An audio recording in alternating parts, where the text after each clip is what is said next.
follow similar out, and I'm only going to use my notes for the first part, just to make sure I get your bios right.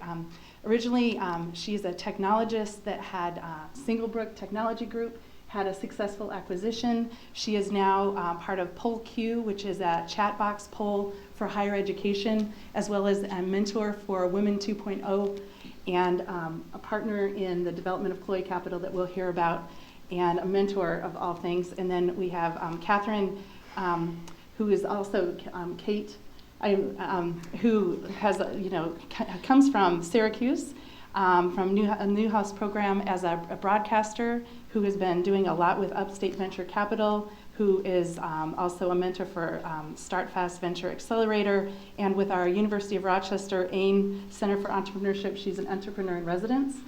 And so just in terms of working successfully, having an acquisition, working with entrepreneurs all the time, it's exciting to have you here. So with that, I want to start with, help us understand how you got the idea for Chloe Capital and what you learned from, or what is your vision for Chloe Capital and what gave you the idea? Oh, okay. You want me to start? Great, go for it. Yeah. I'll start. Hi. So for me, yes, I was born in upstate New York, and I decided to come back home to be with my family. And as soon as I got home, I met Nasser Ali and Martin Babinick, who are the co-founders of Upstate Venture Connect. It is a nonprofit that helps entrepreneurs create the best companies in upstate New York. And again, they welcomed me back home. They immediately introduced me to CEOs and investors and business professionals in upstate New York, and including the UNY 50 Leadership Network. Richard is a member, as is Elisa. And these is a very exclusive group of some of the top entrepreneurs in upstate New York who are committed to paying it forward. So that's how we met. Exactly, yeah, and I was, as Jen mentioned, I was just coming out of an acquisition deal for Singlebrook, the company that I had led for 10 years in the software space, and I came across Kate through Upstate Venture Connect and UNY 50 and thought she was amazing. It was really wonderful to connect, and then I knew that kind of as I was in this transition period, I knew I wanted to do something around women in technology and entrepreneurship and diversity in tech, and was just kind of incubating some new ideas in the space, and actually the name Chloe Capital kind of came out of that vision. I actually named it after my two daughters, Kiara and Luisa. I combined their names to form Chloe, and the idea there was just we really want to build a better future for all of our daughters, granddaughters, so that they can all follow their dreams, become investors, entrepreneurs if they so choose, and have amazing role models out there. So. Yeah. That was kind of the early start. So now, flash back a year ago, we were actually in Rochester, and we were at an event called Jazz Tech. Typical, we were really two of the only women in the room, and I don't think we even heard any female entrepreneurs pitch that day. But that's when Elisa first approached me, not about Chloe, but about how we need to improve this somehow. And then the next month, Paul Singh and Dana Duncan were in town. And all of you will get to meet Paul Singh. He's actually going to be here in Rochester next week doing the Rochester Innovation Tour. And Paul and Dana had such amazing energy. First of all, Paul is a venture capitalist in Washington, D.C. And when we ran it by him, they were so encouraging. And I said, maybe we've got something here. It was, to be very honest and transparent, it was something that when I returned home, I had talked about doing with my dad, who was a financial consultant, maybe taking off a piece of his business and starting a fund. And he passed, and he's no longer with us today. So when Elisa approached me, I just didn't think I was ready for something like that. And then after hearing from Paul and Dana, I said, okay, we can make a difference here. I'm ready to do it. And it was almost like another push from him, like he was saying, go for it. Yeah, I think it was really meant to be in so many ways. And I was coming off of having, personally experienced the gender gap in technology and entrepreneurship. After 20 years as a serial entrepreneur in the space, I've been so many spaces where I've been, the one woman in a conference of sometimes hundreds or thousands of people, literally. So we knew that the numbers had to change. And most importantly, we knew we would build a much better world for everyone if we had more diverse voices at the table building that future together. We feel like that is so important. That's a critical piece of our vision. Yeah, but listen, this is a startup. We're not going to lie. It is a lot of hard work. It's a lot of hustle. We're treating it as a startup, meaning that after Elisa approached with the idea, we immediately went to our mentor pool and our advisors, and we said, is this something that is needed in upstate New York? Do you think that we would have support if we did something like this? And as you would imagine, no one said, no, you can't do this, and no, we don't need this. It was the complete opposite. And our mentors, Richard included, have been amazing. We can call them at any time to say, what should we do with this term sheet now? Or, how should we do this? And it's been phenomenal. So that gave us the encouragement to go forward, and we really did a deep dive. And we spoke with, we did some customer discovery is what we did. We spoke with hundreds of entrepreneurs, both male and female. We spoke with investors. We spoke with people in venture development, because we wanted to see if we did create a fund, what that fund could possibly look like based on the need that was out there. Yeah, and we learned a lot of sort of shocking things in that process, but especially we really realized that the demand was truly there. Yeah. We heard from, so many founders who really felt like there were female founders out there who really wanted female VCs who understood the problems they were addressing and understood their businesses on a deeper level. And so it was really critical. And then on the investor side, we were also running into people who wanted to bring more diversity in, but were having trouble finding women to join their funds. Yeah. So that's it, though, exactly. So we identified that there was one problem. We need to get more females invested. But then there was also the other problem that we now potentially had to address, which was getting more women in venture capital, or getting more women to make investments. So how do you go about doing that? We thought, well, it has to be some kind of educational program. It has to be part networking program, so you can build a community around the mission. And there you have it. Those were the origins of the Chloe Capital, and also of our very first investor accelerator. And now we're on to the fund, which is our next big step. Yeah. For all of you, I just want you to know, in 2016, Fortune magazine did some statistics for us, and it found that 5,839 companies were funded for male founders, and only 359 firms were funded for women. So we're looking at a dashboard that we may not have known that it was that way, and we know that that diversity on a board increases the performance by 14% versus 10.7%. That's so right. As you're looking to make a difference in the area, how are you using a benchmarker? What are the ways in which you're looking at the growth or success of the program? Yeah, this is a great question. So as you know, our larger vision here is to accelerate solutions to the gender gap in technology, entrepreneurship, investment. That's kind of the bigger piece of the vision here. We want to see the numbers move from, right now where you're seeing, anywhere from, 5% or single digits of women receiving funding in the venture capital space. We want to see that move up to 50 to 51%, which is, where we are in the population, just as Richard Glazer pointed out, like the RocGrowth sign here. We need to be, at real equity in the industry. We are very confident that we'll build a better future by doing that. And we also, furthermore, want to really see more diversity, more underrepresented voices being brought to the table here. We really started to bring that to life with our accelerator by having at the table folks from the African American, Asian American, Latinx communities, by having founders of all ages, and by having founders of all genders. Like, we believe in investing in teams that have at least one founder who identifies as female at the table, but they can have a range of genders at the table, the whole spectrum, everything from male to non-binary and everything in between. So yeah, we really very much believe in that. Yeah. So just to go over those numbers again, that's over 97% of all venture capital goes to white male founders. Yeah. And that leaves less than 5% to women founders, and even more so 0.2% to Black female founders. Yeah. So again, it was evident that there was an issue that needed to be addressed. And for us, just to step back, Chloe Capital is a micro VC fund. And our mission is to focus on investing in women in technology.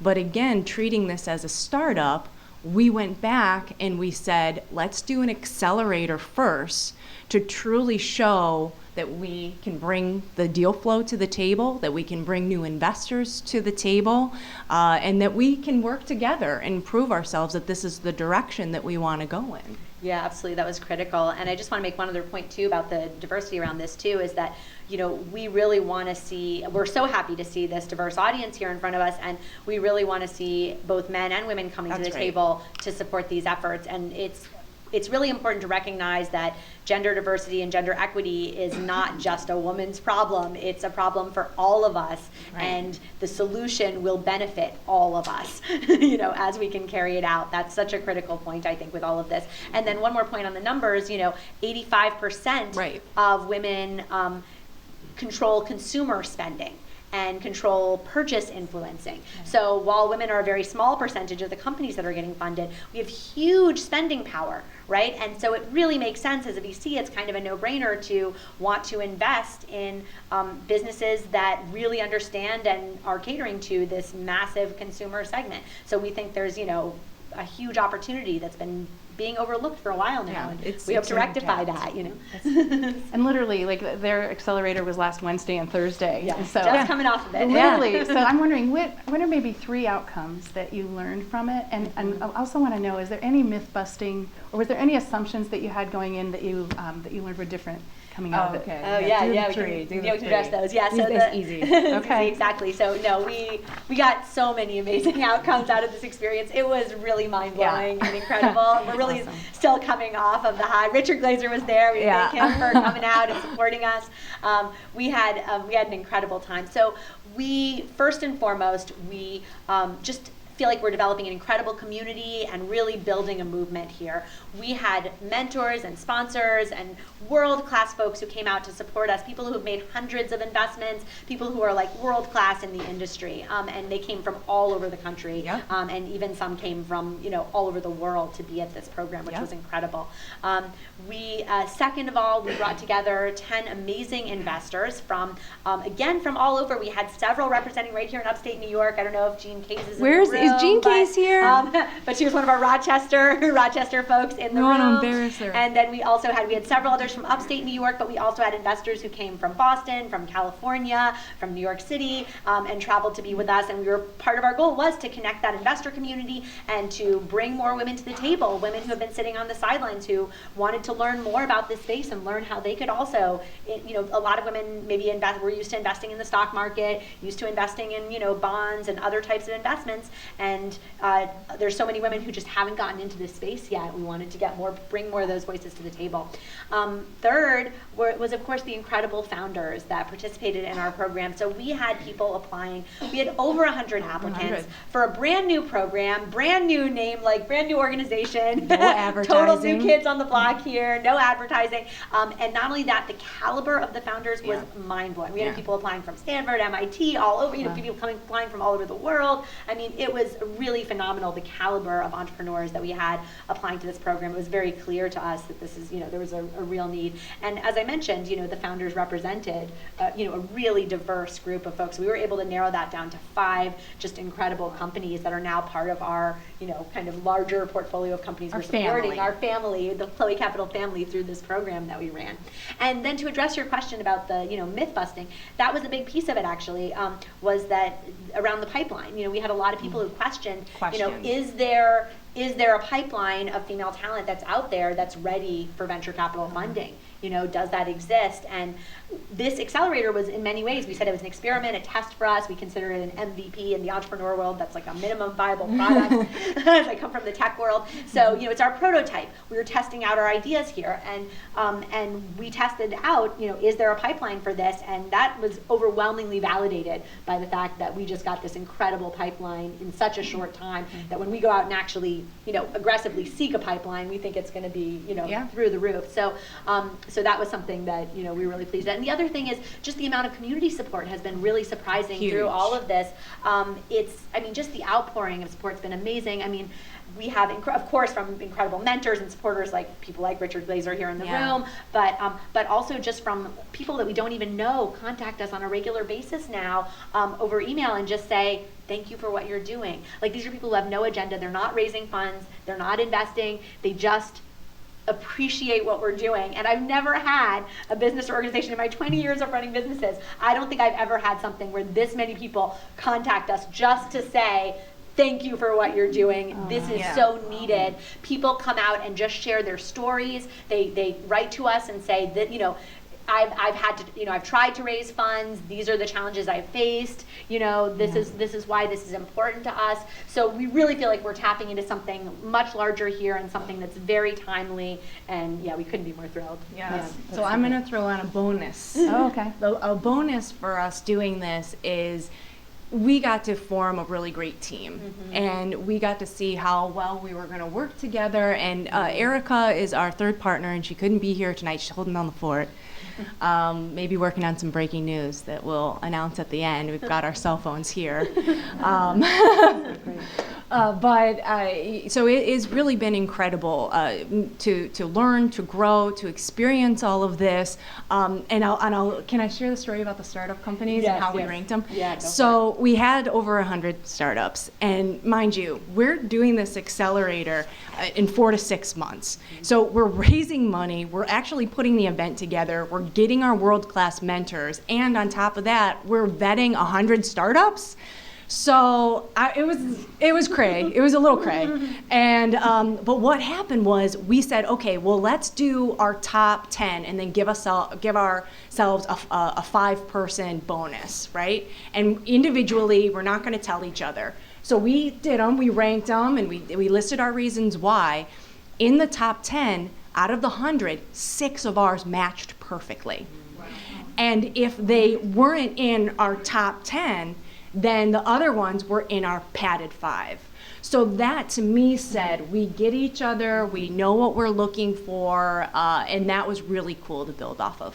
Yeah, we had a really nice clear thesis, so it was great. That's great. Both of you are advisors and mentors to other people, and I'm wondering, can you share some advice that you were given when you were maybe younger? And I kind of want to do this 2 ways. In reverse mentoring, we now are mentored by people that are younger than us and also by people that have had more experience than us. Yeah. So I'd really like each of you to share something you've learned from someone younger and something that you've learned from someone older, please. Me? Okay. I always give my dad props. He's awesome. So for him, again, being a money guy, a numbers guy, he always said, especially if I was going to go into business, that I needed to save for a rainy day. And he was adamant about having that padding, that security blanket.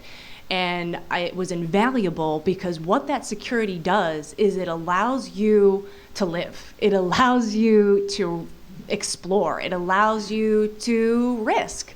And with risk comes failure, and you will fail along the way with this. But again, if you have that security blanket, you have afforded yourself the opportunity to take those risks without losing your shirt. Yeah, that's key. And it's interesting because I also thought of my father when preparing for this and when hearing that question. And so it was, for me, my father always just told me to follow my dreams and that the money would follow if I just follow my dreams. And I think that right now, I feel like we are both truly following our dreams with this venture. This is a true calling for both of us. And we really hope that the money will follow and that we're going to move a lot more capital towards women entrepreneurs and a lot more capital to this region as well, which we're really excited about doing. then do you want to take the Oh, younger? I get mentored every day. God bless my nieces. They're awesome. I mean, I'm still not going to hop on board Snapchat, and I'm a social media person, and I'm still not going to do that. But, honestly, I like how they're thinking about industry and disrupting industries. So, we're looking at e-gaming. We're looking at AR, VR. We want to get in more progressive industries, and that's due to the younger people that we have around us that are showing us how popular and how profitable it could be. Yeah, and I want to give a shout out to my daughters here in terms of the younger folks that influence me. And so my daughters, they both kind of motivate me to work really hard towards this vision, because in many ways this is building the future for them and for, as I said, for all of us. But also they really keep me in check and balance, and they make sure that if I am working too hard and if I'm going too crazy and life's out of balance, they really rein me in and remind me to, keep things in balance, and that this is a marathon, not a sprint. So that's really important too. Just for a show of hands, how many in the audience are actually fathers? Can we get a show of hands? Do you hear how important you are to the self-esteem and the vision of our ecosystem? Thank you. I'm interested. I know your father was a musician. Yeah, that's right. Can you share I just think, because it's fun to have a business acumen from a father, and then also, what did you learn from a musician as a father? Yeah, no, it was wild. It was the best way to grow up, actually. There's so much thinking about these trombones we're playing on stage here just now. That was basically my whole childhood. I was literally sleeping underneath pianos like this one in bar rooms throughout my childhood in New Orleans. Yeah, no, I grew up with a New Orleans musician. Family, so it was an amazing way to grow up, actually. And my dad was kind of a little bit of an entrepreneur also. He was the one who managed the business of the band and had to wrangle all these crazy New Orleans musicians, which is not an easy task, let me tell you. If you can wrangle them, you can pretty much wrangle anything in terms of figuring out a challenging team dynamics. And he also ran a recording studio, a record label, a lot of different things. So I did actually learn a lot about entrepreneurship and independence from him, and also just about creativity and resourcefulness. So yeah, it was incredible. All right, I'm going to ask one more question, but before I do that, we'll have time for 2 questions. So be thinking of your question as I ask my last one. I'm going to sneak it in, Richard. I'm a big believer that leaders are readers, and read to lead, #read to lead. You'll find a lot. I want to know one book that's been very important for you that we should read, or that you wish that, would that be? Oh, hands down. Venture Deals is hands down. This is Brad Feld and Jason Mendelsohn. Phenomenal. And what they've actually done is they took the book and they now have an online course, of which is free, in connection with the Kauffman Fellows and Techstars. And I'm actually in the course right now. So you can imagine me being in the course and now dealing with a fund and learning about term sheets, and then doing my own term sheet. It's nice. Been awesome. And and to actually be able to reach out to Brad and Jason, who are part of our upstate community. Many people don't know that and might not know that, but they do have a connection here. Has been pretty spectacular. So Venture Deals. Yeah, and I'm going to hold off on my book recommendation because I want to make sure we have time for our special announcement, which we'd say we make at the very end here. We have kind of some late breaking news. We didn't know. And it actually, happened here in Rochester, which is pretty amazing too. Rochester's really part of our story here because will be forever, because we came out here earlier. We were at the University of Rochester, and we were having to negotiate with the winner of the accelerator, and we had to negotiate our first investment for Chloe Capital, which was pretty exciting. So we were up until the last minute before we came here, we were literally talking about the term sheet, figuring out the final terms, negotiating, putting the final pieces in place. Okay, suspense. So we're happy to say that, drum roll please, we have the winner. We just got our signed term sheet back. We just got our signed term sheet back. So we would like to welcome Kim Gamez from Meet Padrino to the Chloe Capital family. Yes, our very first investment right here. Right. Very cool. Literally. Really excited. So we'll be making the big public announcement soon, but you all heard it first. You're first. You heard it first. Right so here as Paul Singh says, don't tweet this, but really tweet this. Yeah, I think we've gone past the day where you actually take a class and then you do the work, right? Because what I love about listening to both of you is that you're both learners. Yeah. And that you're actually you're doing things that you don't know how to do yet, but in the process you're learning. And you know, I think there was this amazing quote that said, the future doesn't care where you got your knowledge. And I think it's really hard for some people that the pedigree doesn't matter as much as experience, or at least it matters and experience matters more, which is great.